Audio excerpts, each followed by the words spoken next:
Thank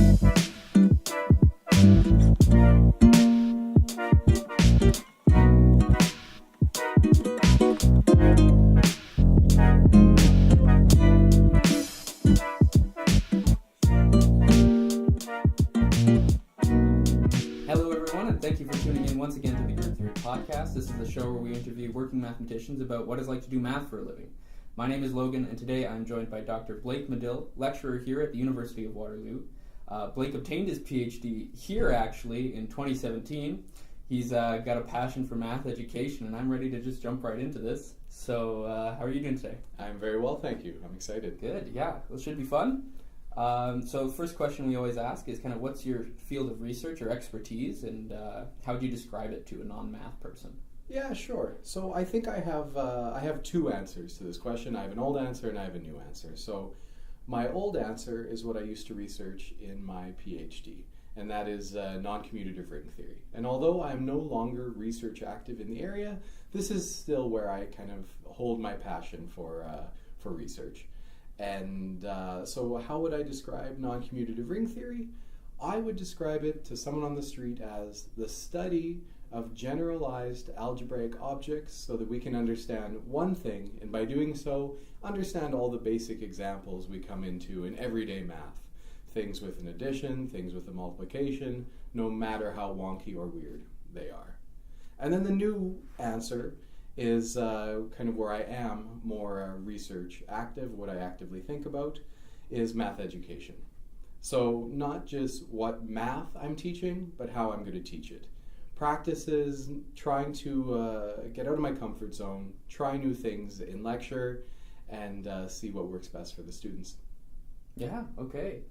So first I'll address the non-commutative ring theory, and then we can talk a little bit more about the education. So from my understanding, which is very minimal, but it has been brought up in a couple of algebra courses that I've taken, it seems to me that there's still there hasn't been too much work done in non-commutative ring theory. Most of it's gone towards commutative, which I mean it's got a nicer property, so you'd understand why more people would study it. But now more and more mathematicians are starting to look at trying to generalize a lot of those results in commutative ring theory into this more general and more numerous class of algebraic objects. Why do you think that, I don't want to say non-commutative ring theory has been neglected all this time, but I mean there's so much emphasis put on this commutative property, but... Right. So actually a lot of work has been put into non-commutative ring theory, especially back in the 60s, 70s, and maybe a little bit in the 80s. Ring theory really had its heyday back then. All these new exciting results, structural results were coming out. But having more limitations, being non-commutative, makes these types of rings less generalizable to number theory and algebra, and especially algebraic geometry. That's what's really enjoyed a lot of popularity recently. And while there are ways to make sense of non-commutative algebras in a geometrical setting, certainly the commutative algebras are more intuitive for generalization to these places. And so, just in summary, there has been a lot of work in just ring theory in general, non-commutative or not. But I think the reason why maybe non-commutative ring theory isn't as popular as it once was just because of its limitations. Okay. A lot was proved, and then new exciting geometrical number theoretic results came out, and they more used the commutative setting. Sure. Okay. So the main difference is commutative algebra seems to have these really natural connections to all sorts of other areas of math. Does non-commutative ring theory have applications also, or is it more just kind of a field in and of itself? No, definitely applications as well. Again, this is pure math, and so when I say applications, I take that with a grain of salt. But combinatorial applications, applications to computer science, automata theory. You can make sense of this in certain ways via ring theory. Non-commutative polynomials, so polynomials where the indeterminants don't necessarily commute with one another. And it's kind of a hot topic right now, this non-commutative algebraic geometry, where interesting non-commutative algebra is done with motivation coming from ideas of dimension and geometric items such as this. And so it definitely does overlap. It's not just kind of a standalone topic, but for me, when I was doing the non-commutative ring theory research, I was just interested in figuring out these rings for the sake of understanding rings. Sure. And just to be clear, when I say non-commutative, I really mean not necessarily commutative. Okay. So in that way, commutative rings are just really nice types of non-commutative rings, which sounds like a silly thing to say, but this is kind of a standard way of talking. Sure, yeah. Fair enough. Okay.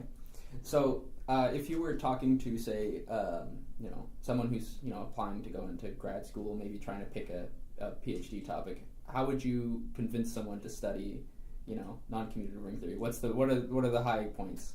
Right. Okay. I think that's a good question. So I think just studying the ideal structure alone is very interesting. Seeing some of the examples you can construct.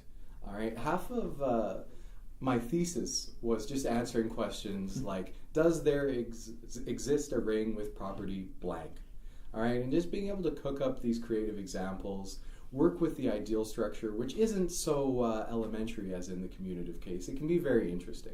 Sure. And, there's a famous open problem. It's Kuda's conjecture, and it asks whether the sum of two one-sided ideals such that every element within them is nilpotent, so raised to some power is 0. If that sum is again nil, or having the property where every element is nilpotent. So very, very basic. On the first day of a ring theory course, I could pose the question, but famous open problem. So there's a little, open problem to motivate some of you future mathematicians into solving. So that's interesting because it is a very simple problem to state. Yeah, nil plus nil equals nil, question mark. Yeah.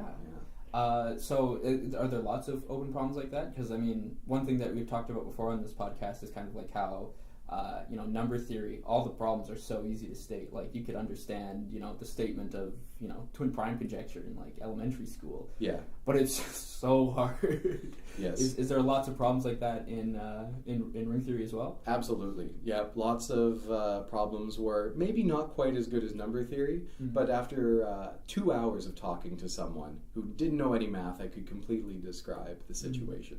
So elementary questions such as, if a ring has property blank, does its polynomial ring have property blank?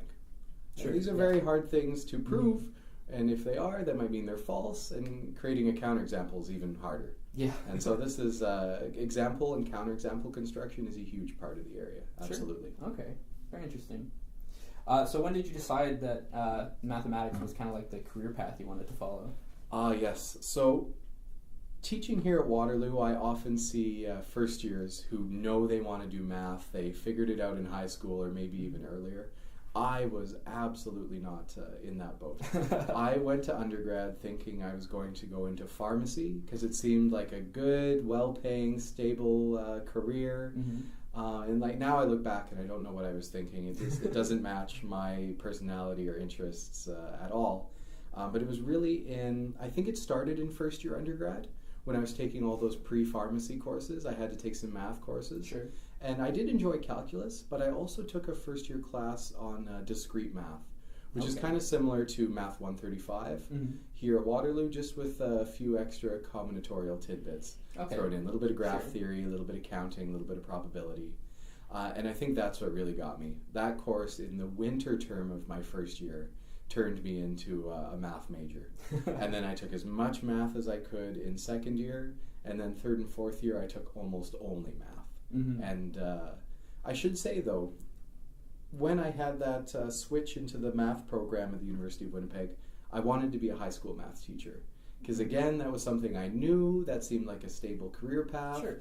I didn't know anyone in grad school. I didn't know anything about grad school. But it wasn't until my fourth year when I realized I wasn't done learning math. I wanted to learn more. And so that's when I came here to Waterloo for my master's degree. Okay. And did you always like math even before? Like, you may have thought, like, you wanted to go into pharmacy, but did you enjoy math? Like, did you do the math contests? That's a sore spot. You're going to hit a nerve with this one. So I went to high school, very small town in rural Manitoba, and I don't think the teachers are even aware such contests exist. Oh, really? And so I never did. I didn't know they were a thing, and I would have loved them so much. Even now, I help mark the Euclid contest. Oh, yeah? And I love solving the problems before I actually go to the grading. And I would have loved it so much back in high school. And so the answer is no, but regretfully. Yeah. Oh, no. Yeah, I'm so bad at those contests. Oh, yeah. Problems. They're so hard. I get schooled by the Euclidean geometry every single time. Euclidean geometry is so hard. Like, you just got to know where to draw that extra line that solves drop the perpendicular in a way you never thought possible, Yeah, exactly. But in terms of what I did think about math in high school, it was, again, going to a small school, I only really got up to the pre-calculus material. There was no calculus offered in the school. And for me, math was enjoyable in that it clicked well, I understood it quickly, and it was never too much of a challenge. I found it kind of relaxing in that way. Sure, yeah. But I wasn't challenged enough to realize that it was my passion. Yeah, okay. Mm-hmm. Not until then, university. Exactly. Okay. Calculus challenged me in first year, and discrete math challenged me in the best way possible, and that's what really lit the fire. Okay. Yeah. So here's kind of a question that I've got. A couple people asked me to ask this one. So. And that's kind of how do you keep the magic of math alive in some sense? Because in the experience of a lot of the people I talk to, as we're going through, our undergrads, you see the same thing, the same structures again and again, right? Like when you learn, now I can't think of an example. The first isomorphism theorem for every object that you've applies, ever seen. Yeah, for everything, and you just reprove it again and again and again. How do you keep the magic alive? Because obviously when you first, before I knew anything about math, you hear something about the Banach-Tarski paradox, and you're like, whoa, this is incredible, I'm a wizard. Look at all the power I have. Yes. And then, it's kind of like, as you actually learn the details of it, you're pulling back the curtain, you see all the machinery and how it works. So how do you keep the magic alive yourself? That's a fun question. I think it's not so much the math, it's the teaching. Being able to teach that new topic to a new audience, and for them, the magic is still there. Yeah, okay. So it's kind of like having a kid at Christmas time or something like this. Yeah, it's absolutely through the teaching. Proving the first isomorphism theorem for rings. I don't stay awake at night being excited about this proof. Yeah. But explaining it and doing a good job does excite me. Sure. And, that teaching is what keeps the magic alive. Yeah, very fair. I had an extension of that question. I was gonna. Oh yes. Do you find are there still things that surprise you in math? Like obviously, there's huge results that come out periodically that it's like wow. But on a day to day, do you still get surprised? Oh yeah, all the time. The best way to understand a course is to teach it. Mm-hmm. You might think you understand the course material, but when you teach it and you carefully think about how you're going to present ideas, then you really understand the material. Okay. For instance, in the fall, I taught applied real analysis. And I hadn't really thought about real analysis too much since my comprehensive exam or undergrad days. Sure. And almost every lecture I was enlightened by either how beautiful a proof was or how cute an idea was or what that definition actually means or why we care about this type of definition all the time. Yeah, sure. I'm kind of revisiting these more elementary topics, understanding them at a deep level and really seeing the magic behind them. No, that makes sense because I think there's a perception among a lot of us. The professor is like the know all end all of math. They know everything, and then you can go back to even things that seem elementary and still find things that maybe you hadn't fully comprehended that idea completely yet. Yeah, absolutely. I taught Math 135 in the fall. And going through all of the elementary congruent stuff, I still got a little bit excited at some of these results and just how cleanly and beautifully things worked out. And even better, if you can come up with a really slick, elegant proof for something elementary, one you've never seen before, then the magic is there all day. Oh yeah, yeah, that's the best. Yeah, no, that's awesome. Yeah, for sure. Have you ever, marked an exam or something where you were just completely blown away by a student's solution? Almost surely, yes. So maybe not on exams as much, but assignments. Sure, yeah. Assignments where I get to see true creativity. Mm-hmm. On exams, I tend to get more just regurgitation or standard solutions. Exactly. Because the like students the are just crunch. there's a time crunch. Students are just trying to answer the question in the way they know how without getting creative, and that's totally reasonable. But on assignments, especially here at Waterloo, I am routinely blown away by the students and what techniques they can come up with. Often much nicer than the ones I present in the solutions. And so that's a good problem to have. Yeah, totally. Like I've seen, sometimes you compare answers afterwards, and I'm blown away numerous times at just like some of the creativity, especially for like right now I'm taking Lebesgue integration and Fourier analysis, and some of these solutions people come up with to those problems, because I'm sure Stephen New is famous for the very difficult assignments. And so the creativity required to solve some of those problems, I'm blown away by what some people come up with. Yeah. I think there was one solution that I can't remember exactly what the problem was, but they used Monte Carlo estimation to solve it. And I never would have thought of that. That's not something we talked about in class. Yeah. So it's very impressive, some of the things that people can come up with. Yeah, it pays to have knowledge in many different areas of the mathematics field. Absolutely. Definitely. I think the funnest type of math problem is one that takes a few hours to think about and 5 lines to write up. That's the most exciting thing. Absolutely, for sure. Unless you're on a time crunch, and then it's not so nice. Yeah, you're on a time crunch and you don't see the elegant solution. Yeah, exactly. That's not as good. So what was the what's the first original mathematical result you produced, even if it wasn't publishable? Right. So I guess that was way back in what would it have been? 2011.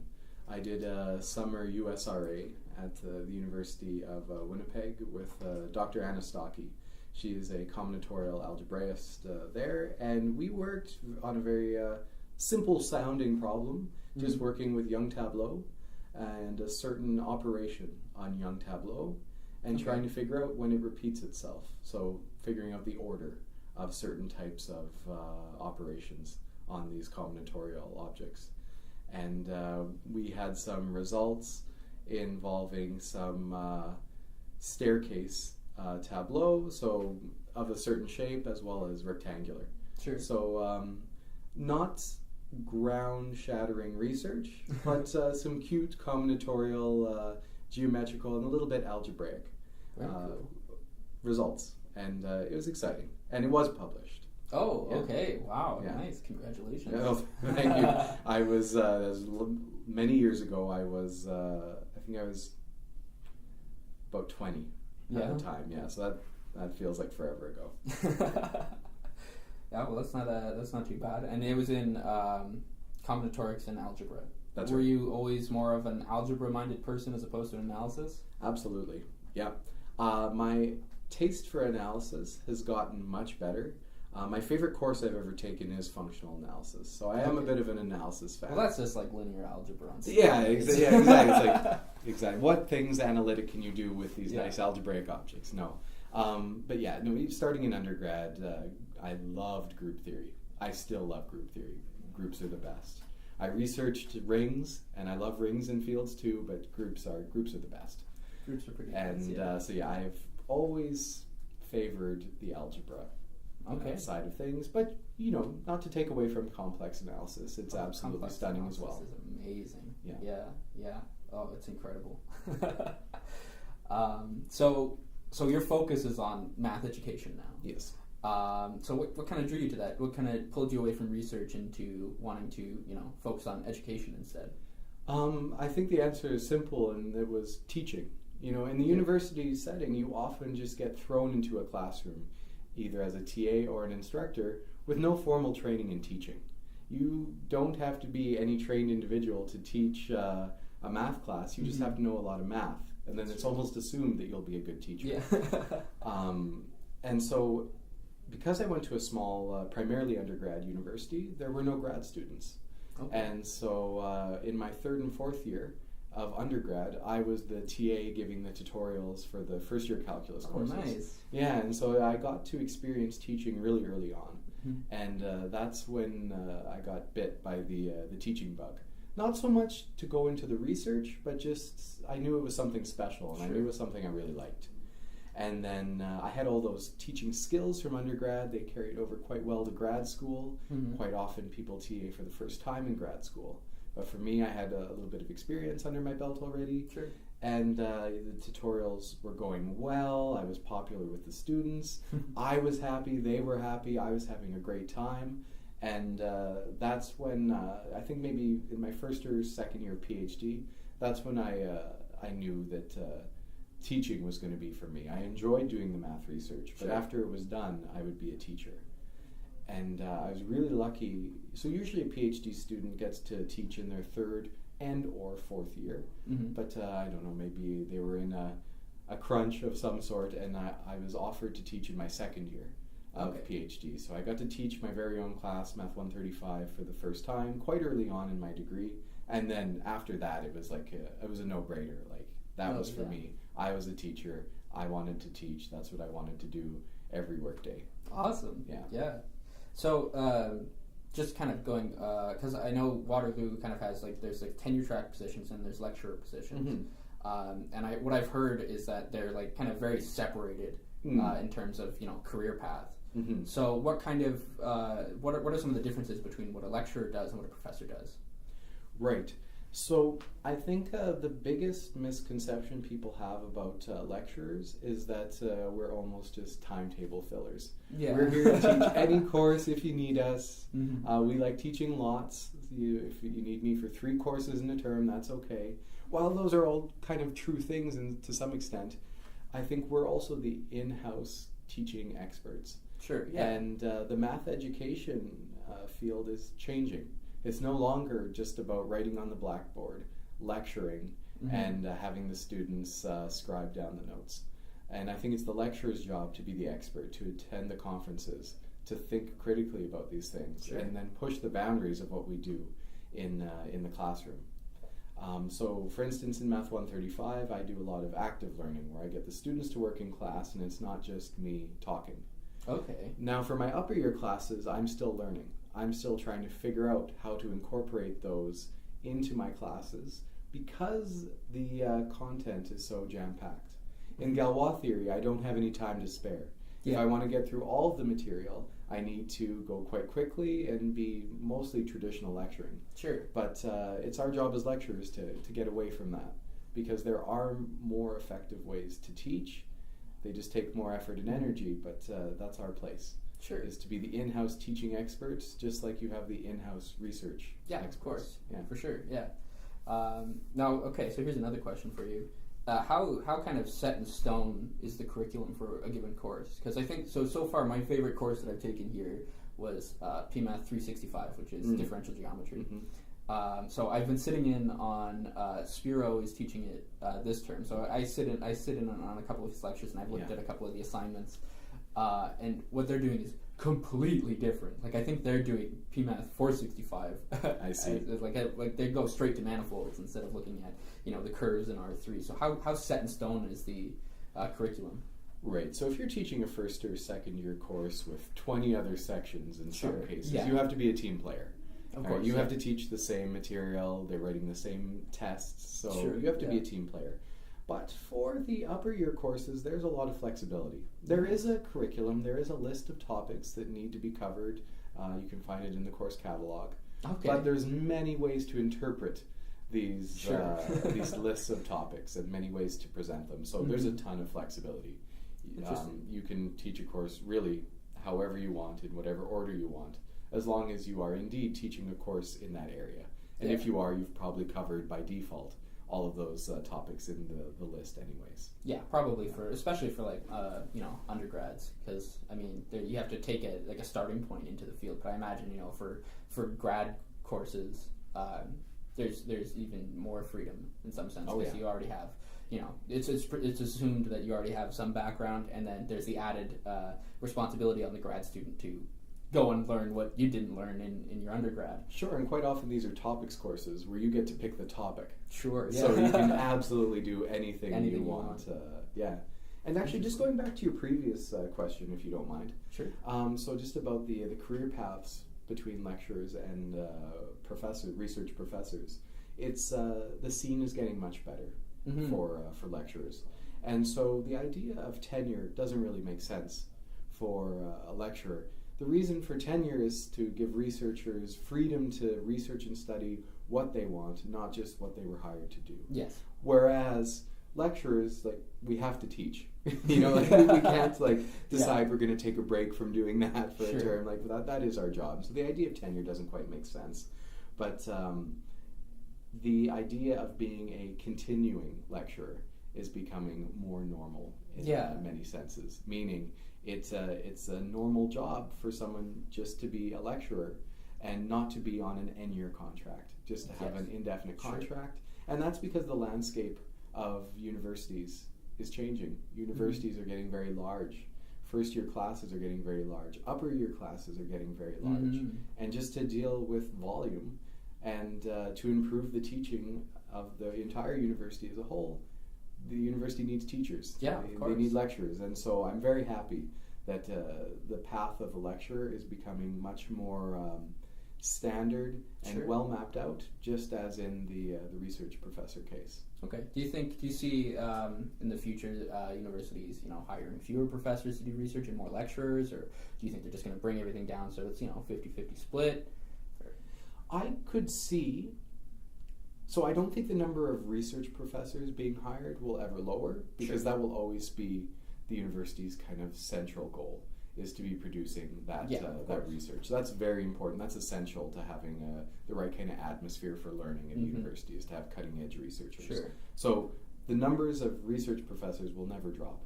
But I think the number of lecturers will increase, just to meet the demand of the student.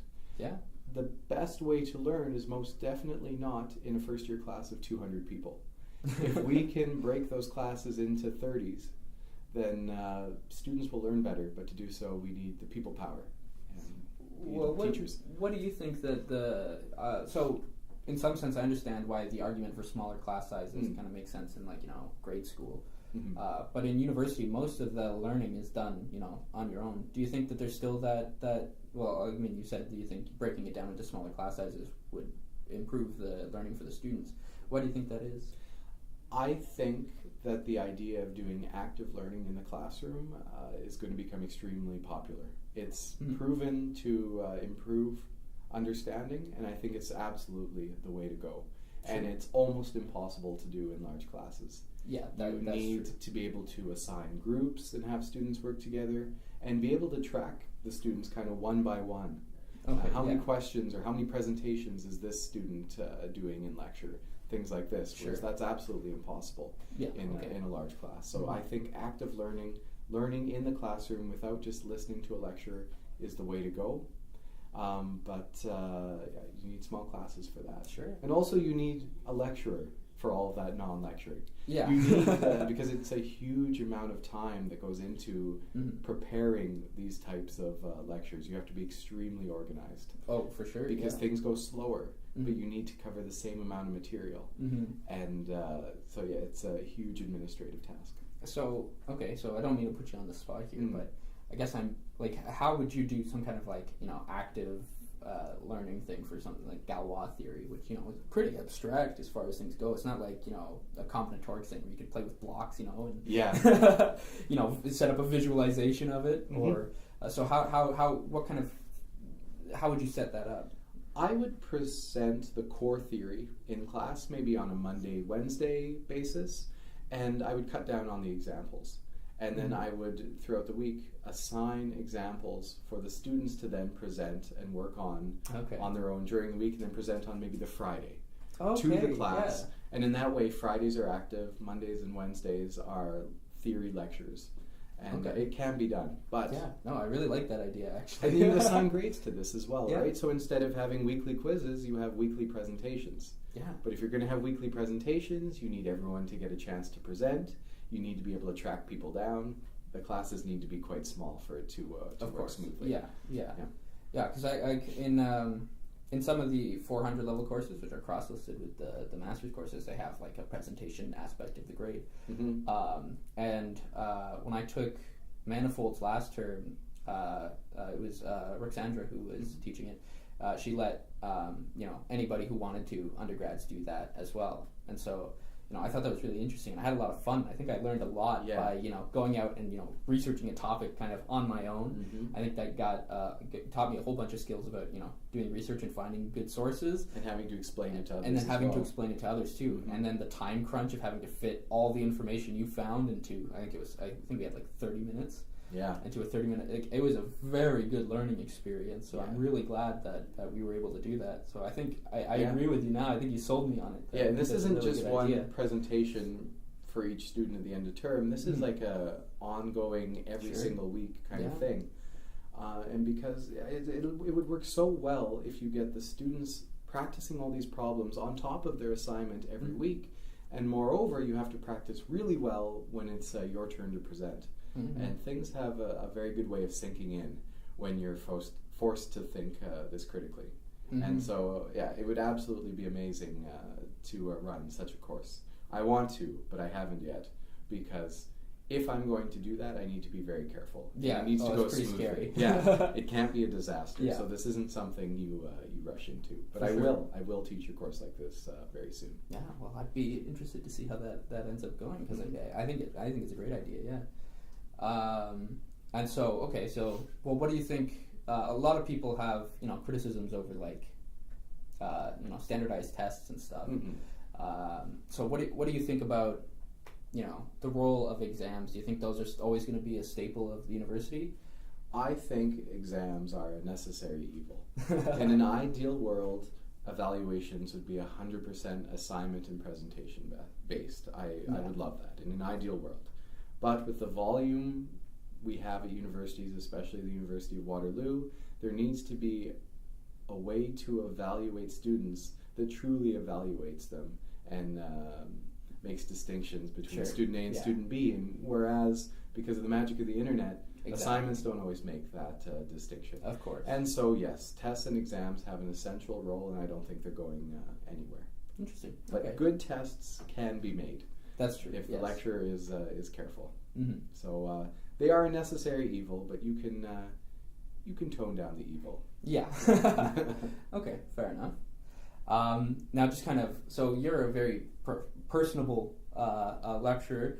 You connect with your students. You try and get us out of our shells in class to tell us about what's going on in our weekends. Talk to each other. Yeah, exactly. So, how important to you is it to create that kind of environment in the classroom? Do you think it helps with the learning, or? I think it's my secret weapon.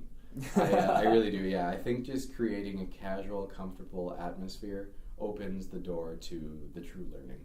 Sure, yeah. And even if a student struggles with the actual material, if they have that comfortable atmosphere the whole time, at the end of the course, they're going to have a positive memory of that course. Mm-hmm. And I think it's very important. Yeah, true, because even if you do really badly in the course, if you get a positive memory, it's not like it's going to turn you off algebra forever or something. Yeah. It's like, the course wasn't so bad, Yeah. That was really hard, but it was pretty good. Yeah, it was fun. Absolutely. It's super important.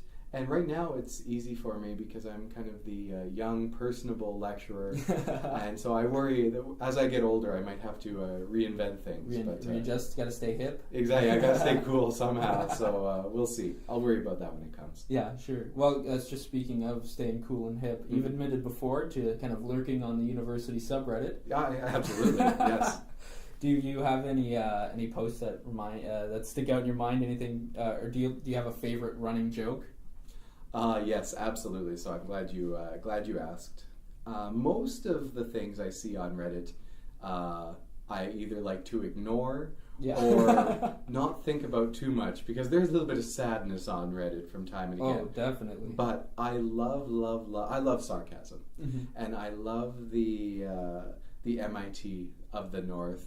Whenever a student makes like some little math mistake that we all make, taking a picture and putting that up on Reddit. I really enjoy the dry sarcasm behind those. It's pretty fun. I look forward to them. So my next question is, what resources are available to students that we don't take advantage of enough? Yes, I think there's one clear answer to that question, and that's the instructor. Yeah. The actual person, the human resource, if you like. My office hours are very quiet.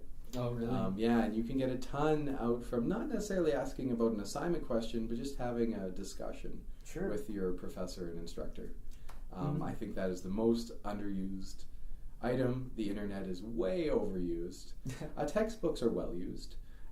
But yeah, going to office hours and talking to the instructor is way underused, and I think that's the key for success. Sure. Well, okay, so I think a lot of students don't really understand what the purpose of an office hour is. So I think a lot of people have like the idea that, you know, an office hour is only for, you know, if I'm having trouble on the assignment. So what, in your mind, what would you want a student to come to you for during your office hours? Yeah, office hours are super open-ended. They should be professional, and they should, in some sense, relate to the course material. Yeah. But that's very broad. So, for instance, yes, I have students come in with very specific questions regarding the assignment or something we did in lecture. Totally fine. But I also have students who just want to talk about a new topic. They thought a little deeper, some questions crept up, and they came to office hours to have a chat. That's really, really good. I love that. And then my favorite, but also the most challenging for me, is students just going out onto the internet, for instance, and finding random little problems that seem related to the course material, trying to solve them, and then asking for help. And so in that way, I have to be kind of on my toes and sharp, just answering these random off-the-wall questions. But those kind of conversations can be very useful for the student and are absolutely appropriate for office hours. Okay. Also, just general academic life advice is very common as well. Like, I'm thinking of dropping a class, or I'm not sure how to improve my study habits. This is also very appropriate for an office hour. So they could be anything you want them to be, so long as the discussion is professional and somewhat relating to the academic experience. Okay. And is there anything that a student shouldn't come to you for? Is there anything that would annoy you if a student came to you during your office hours? Yes. Few things. I don't get this very often. Students here usually have very good attitudes. Straight up answers. That's sometimes first years just want the answer kind of in and out. Don't do that. All right, we're going to make you work for it. At the end of the day, we're not going to give you the answer. And is there anything else? I don't think.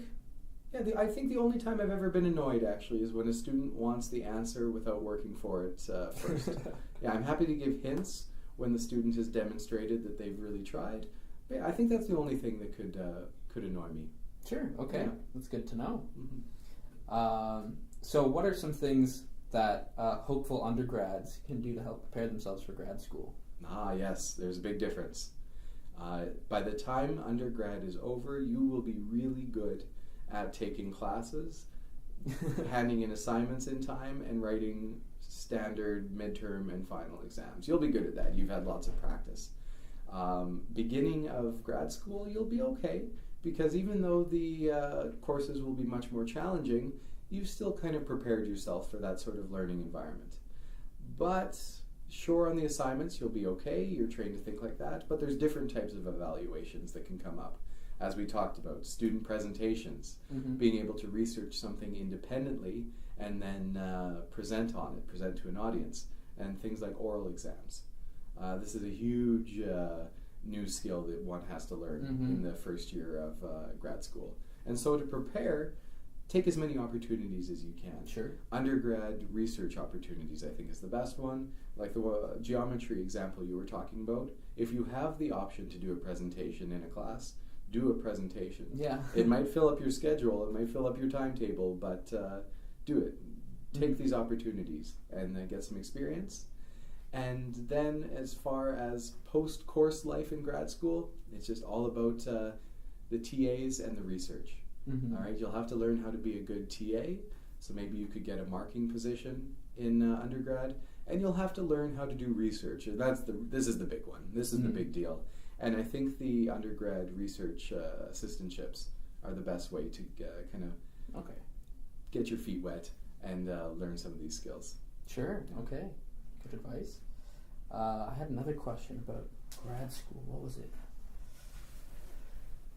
We'll circle back if I think of it. No problem. Think of it again. Yes, you mentioned oral exams. What is What does that even look like? Is it just like, tell me how to solve this assignment problem, but just with words? Yeah, like so I've had 4 oral exams in my grad studies. I had, I think, 4. I did 4 oral exams in grad school, and they were all very different. Okay. So it's up to the instructor, but I think the standard oral exam is you going to visit the professor in some sort of scheduled appointment in their office, and writing down certain definitions, theorems, and proofs, maybe on the little blackboard in the office. Oh, okay. Maybe for the definitions, you could just say them out loud. No need to write them down. Sure. But then the professor will say something like, prove theorem X on that board. At least give a sketch, maybe not even the full proof. That's one of the benefits of oral exams. So that's what they look like. Sure. Yeah. And then the other question is, what does a PhD defense look like? Ah, yes, a PhD defense. It looks like a celebratory event where everyone's having a lot of fun, except for the one defending. Yeah. And maybe the people who had to review the thesis in some cases. So it looks like a 20-minute presentation summarizing all of your research to an expert audience, even though most of the audience is non-expert. Your friends, your family, people from the math department who aren't in your research area. Oh, okay. So everybody comes down. Everybody, yeah, exactly, to show moral support. Oh, nice. And then you'll get some faculty members, and then the front row you'll have the committee, the ones who really matter. And that 20-minute presentation is a very relaxed, almost like giving a speech at the end of some accomplishment or something like that. Mm-hmm. But then after that, quite often the audience is requested to leave. And so the room clears and only you and the committee are left. That's scary. Yeah. And so there's 5 people on this committee, and they will just cycle through the questions they have prepared in 2 cycles. And that can take anywhere from 1 to 3 hours. Yikes, yeah. That's really so scary. It's an intense process, but it is to make sure that the research is original and that it was written by the candidate. Oh, okay. So it's not like...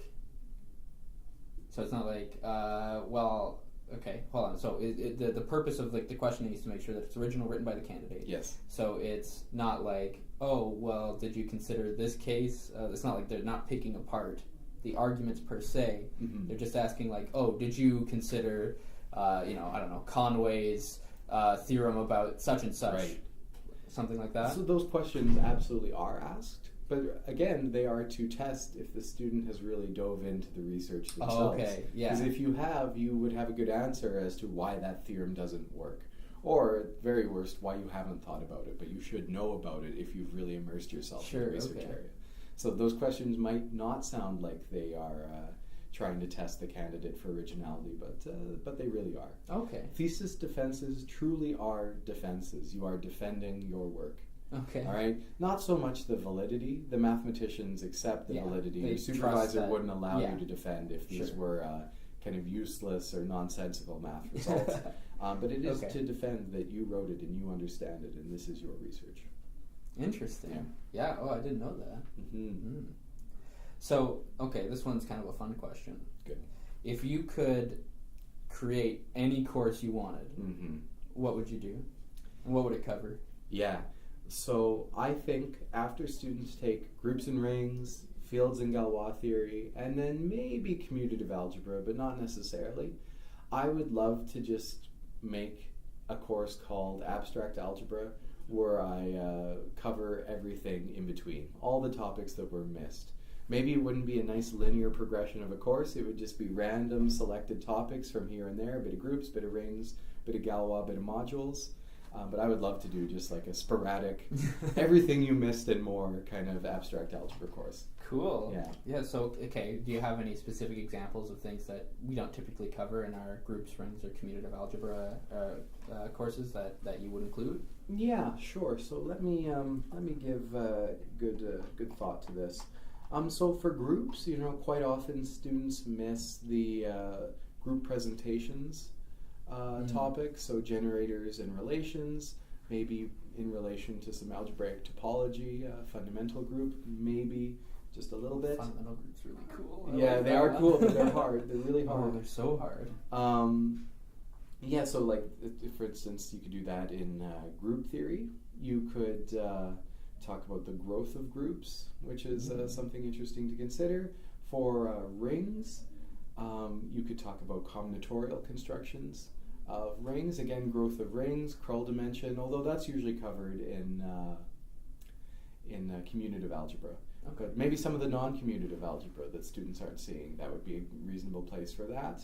And maybe things like infinite Galois theory. Sure, yeah. Yeah, absolutely. I would love to teach a course like this. I don't know if it will ever happen, because usually courses have to have a nice, cohesive message. Yeah. But this sounds really fun, at least in my mind. There's a course I heard of, not here, but it's kind of like that same idea. It's kind of sporadic. It's like it's a history of math course where you look at kind of the motivations of the problems that these mathematicians were facing, and you try and solve the problems using only the tools they had at the time. So you don't get to simplify it with the nice language that we have now. Yeah, and, or by so-and-so's theorem notation. is trivial. Yeah, exactly.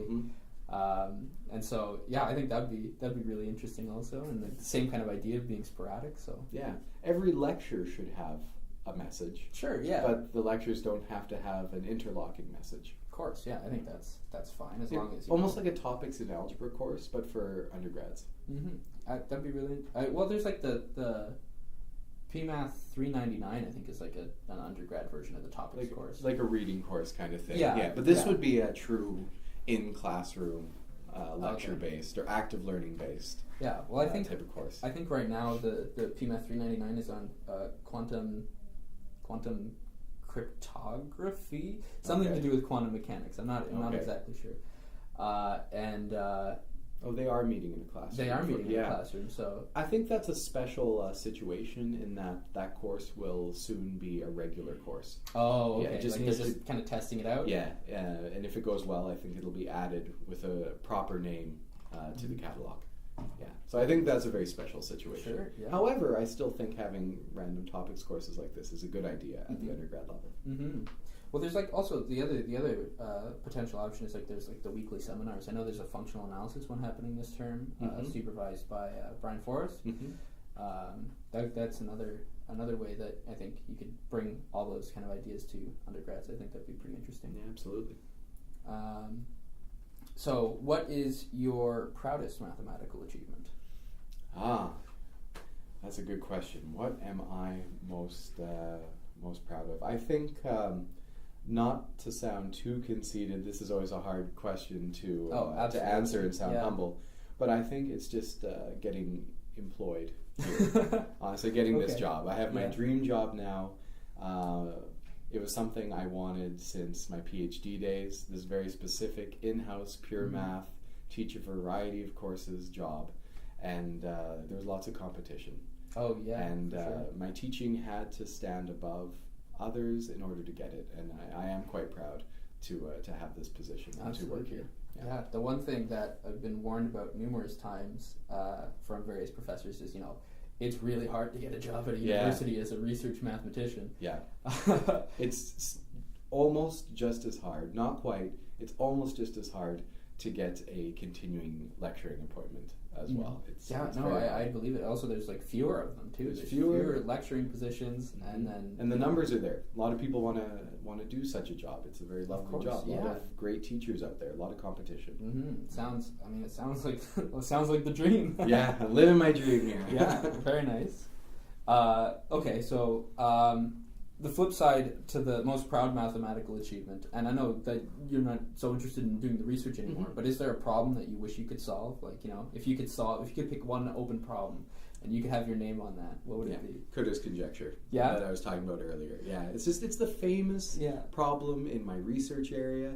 It's the way every colloquium talk in the area starts. Sure. I would love to, and I would love to give an elementary proof as well. This is impossible. I'm not. It's possible that I could prove it, but take that with a grain of salt. Yeah, sure. It is impossible that I could give an elementary proof because someone would have thought of that. Yeah, that's the thing. Everybody would have thought of the especially the more famous it is, the more hundreds of pages it'll be. Exactly. Yeah, I would love to turn Coulda's conjecture into Madill's theorem or something like this. But let's not wait up for that. All right, fair enough. So what is your favorite theorem then? So I don't know. So I was recently asked this in Math News as well, and I don't know if I have a favorite theorem, but I do have a favorite proof. Okay. And it's elementary, so I don't want to go too specific, but I remember the first proof that completely blew my mind was the proof that the power set of a set has cardinality strictly bigger than that of the set. Okay, yeah. I am a big fan of proof by contradiction, and I overuse that proof method to no end. I use it way too much, and it's totally unnecessary. But this proof of that cardinality result is contradiction at its finest. I don't actually remember the full proof. You assume for contradiction that there was a bijection between x and p of x, and then you consider the set of elements which do not belong. So say the bijection is f. Sure. Right? Okay. You consider from x to p of x. You consider the collection of x so that x doesn't belong to f of x. Okay. X is not an f of x. And you can derive an elementary contradiction from there. Yeah, okay. It's I just can like see this why that's beautiful nice. trick, a beautiful contradiction. I think you prove that if x is in that set, then it's not in that set. Oh, right. And moreover, if it's not in that set, then it has to be in that yeah. set. Yes. Yeah. We proved that. I think that was on our exam last term for 351. Okay.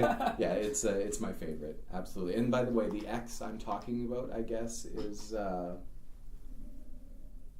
the x by surjectivity that has to map to that special set of all x not containing f of x. Yeah, okay. Not to overuse x too much there. But yeah. anyways, to not give you the full proof, that is my favorite elementary proof of all time. Nice, okay. When I taught for a year at the University of Toronto, Mississauga, that gets covered in their first year proofs course. Okay. And the whole year I was just trembling with excitement for the day that I would get to prove that. I'm not sure if they shared my complete excitement, but at least some of them did. Yeah. Well, I mean, it's pretty cool. I mean, it's like one of those things where it's like, it's not a surprising result that the cardinality of the power set of a set should be bigger than the cardinality of the set itself.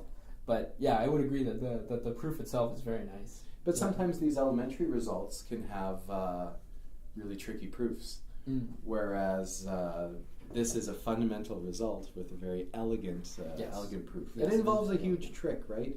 And that's what makes it so exciting. Nice. But you see it once, and it's no longer a trick; it's a technique. Yeah, that's exactly. I say that all the time. Yeah. Do you have any math jokes? So I was just quoted in Math News for saying I am not fond of any math joke.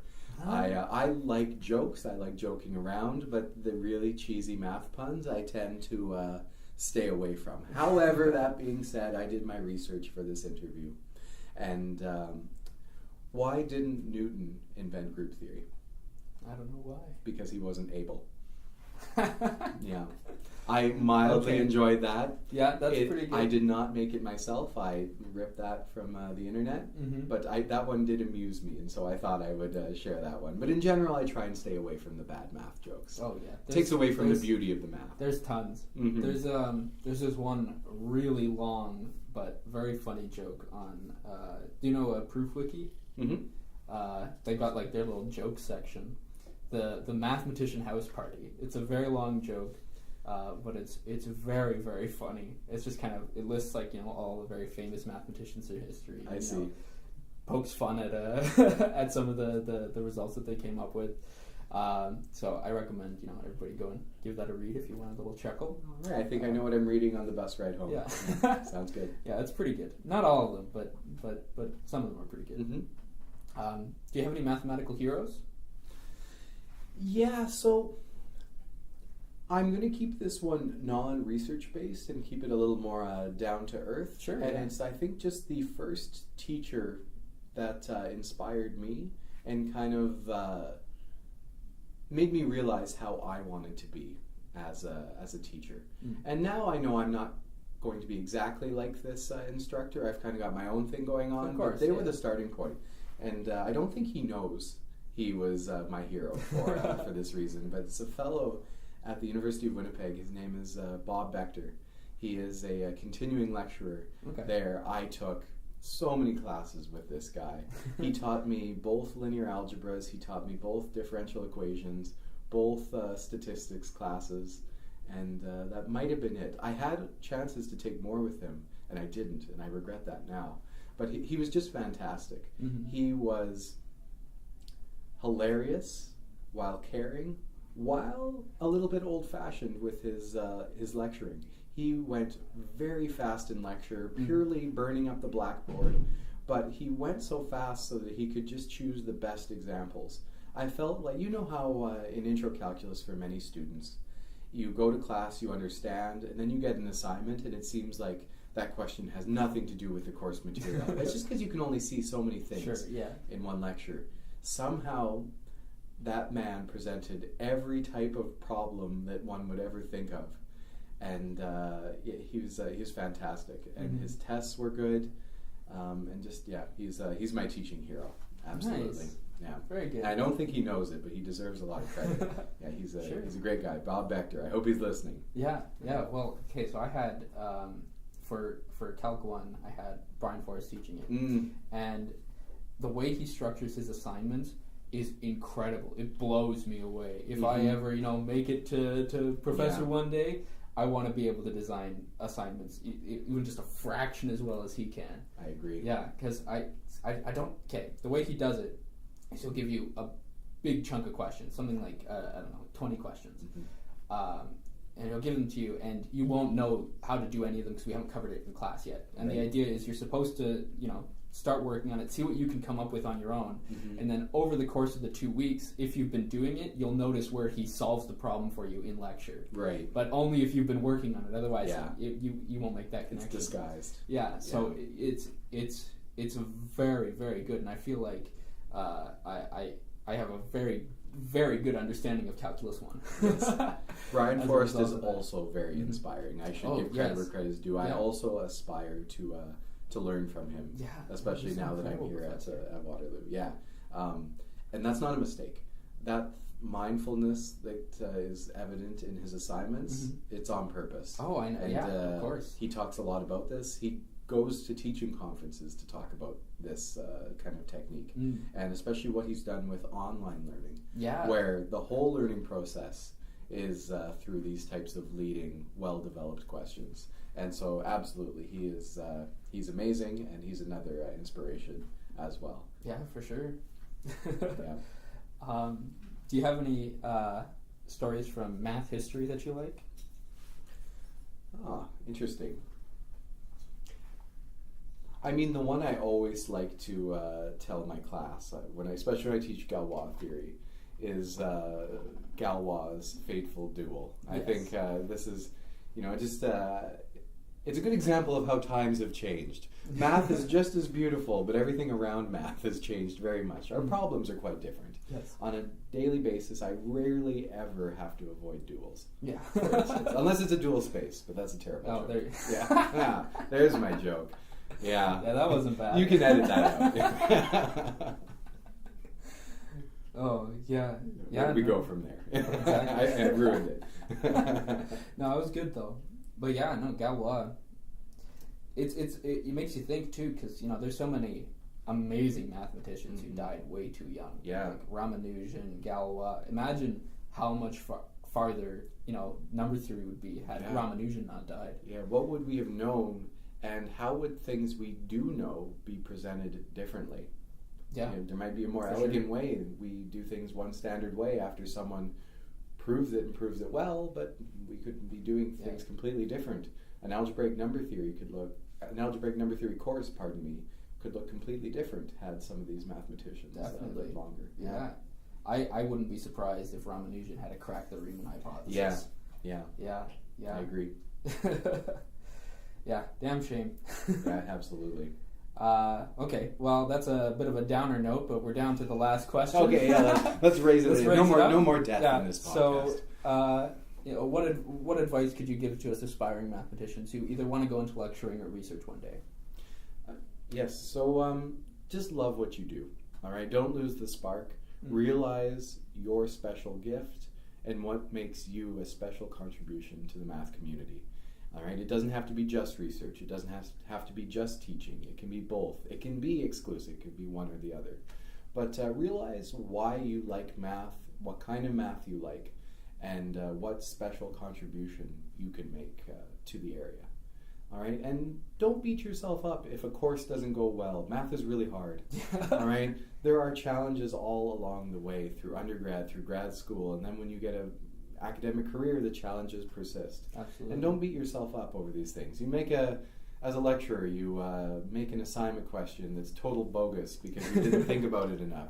Don't beat yourself up over these things. Just love what you do and enjoy it as much as possible and do a good job. Yeah.